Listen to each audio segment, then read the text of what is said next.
क्या एक देश एक चुनाव भारत में संभव है? इस सवाल का जवाब ढूंढने के लिए जब हमने रिसर्च करनी शुरू की तो हमें कई अहम जानकारियां मिली। एक देश एक चुनाव को कानूनी रूप से लागू करने के लिए संविधान में कुछ बड़े संशोधन करने होंगे जो सरकार के लिए बहुत बड़ी चुनौती होंगे। यह काम कितना मुश्किल है, बहुत आसान काम नहीं है। इस रिपोर्ट के जरिए देखिए। सवाल यह था कि क्या एक देश एक चुनाव लागू करना संभव है? जब हमने इस सवाल का जवाब तलाशना शुरू किया तो हमें लोकसभा सचिवालय के रिसर्च एंड इंफॉर्मेशन डिवीजन की अगस्त 2018 में दी गई जानकारी मिली, जिसमें लिखा है एक देश एक चुनाव को कानूनी रूप से अमल में लाने के लिए सरकार को संविधान में 5 आर्टिकल्स में संशोधन करना होगा। यही सरकार की सबसे बड़ी चुनौती होगी। सरकार को आर्टिकल 83 में बदलाव करना होगा। इस आर्टिकल में संसद की समय सीमा के बारे में बताया गया है। आर्टिकल 85 को भी बदलना होगा, जिसमें लोकसभा को भंग करने की डिटेल दी गई है। आर्टिकल 172 को संशोधित करना होगा। इसमें राज्यों की विधानसभा की समय सीमा के बारे में बताया गया है। आर्टिकल 174 में भी संशोधन करना होगा। इसमें विधानसभा भंग करने की प्रक्रिया के बारे में बताया गया है। आर्टिकल 356 में संशोधन करना होगा। इसमें राज्यों में राष्ट्रपति शासन लगाने की प्रक्रिया के बारे में बताया गया है। लोकसभा सचिवालय के रिसर्च एंड इंफॉर्मेशन डिवीजन की अगस्त 2018 की जानकारी के मुताबिक इसे लागू करने के लिए सरकार को राज्यों की सहमति लेना जरूरी है। इस वक्त देश के 28 राज्यों में 14 सरकार बीजेपी की है, 7 राज्यों में कांग्रेस और गठबंधन की सरकार है, जबकि 7 राज्यों में गैर कांग्रेस गैर बीजेपी सरकार है।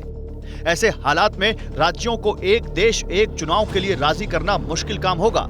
एक देश एक चुनाव के लिए राजनीतिक दलों के बीच आम सहमति बनानी होगी। देश में इस वक्त 6 राष्ट्रीय दल हैं, जबकि राज्यों में असर रखने वाली करीब 50 पार्टियां हैं। इसके अलावा छोटे दलों की संख्या सैकड़ों में है। इतनी बड़ी संख्या में राजनीतिक दलों में आम राय बनाना आसान नहीं होगा।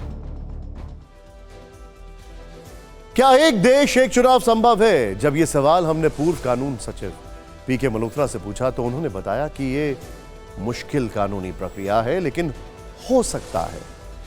इसके लिए संविधान में बदलाव होंगे। अगर हम संवैधानिक प्रावधानों की बात करते हैं तो जब तक संविधान में कुछ संशोधन नहीं किए जाएंगे, आज की तारीख में शायद एक नेशन एक चुनाव का जो प्रस्ताव है उसको लागू करने में हमें असुविधा होगी। हम नहीं कर पाएंगे क्योंकि हमें संविधान में अमेंडमेंट की इसके लिए आवश्यकता है। अगस्त 2018 के लोकसभा सचिवालय के नोट में एक देश एक चुनाव पर होने वाले खर्च और इंतजामों की जानकारी भी दी गई है। विधानसभा और लोकसभा चुनाव एक साथ कराने के लिए चुनाव आयोग को बड़ी संख्या में ईवीएम और वीवीपैट का इंतजाम करना होगा। एक अनुमान के मुताबिक इस पर 9,284 करोड़ रुपए अतिरिक्त खर्च होंगे। इसी के साथ बड़ी संख्या में सिक्योरिटी फोर्स का इंतजाम करना होगा। फिर देश के पूर्व मुख्य चुनाव आयुक्त ओपी रावत ने बड़ी बात कही। उन्होंने कहा कि ईवीएम और सिक्योरिटी फोर्सेस का इंतजाम मुश्किल काम है और इसमें कम से कम 1 साल लगेगा। इलेक्शन कमीशन से मिलकर ये तय कर लें कि कितनी ईवीएम वीवीपैट उनके पास हैं, कितनी की जरूरत है। लगभग 35 लाख की जरूरत होगी। तो वो गैप अगर है तो उसके लिए पैसा दे दें और उसको मैन्युफैक्चरिंग के लिए टाइम दे दें तो वो मिल जाएंगे।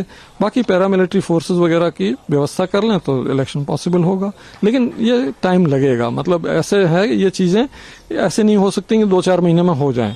साल, 1.5 साल, 2 साल तो लगेगा। प्रोसेस में टाइम लगेगा।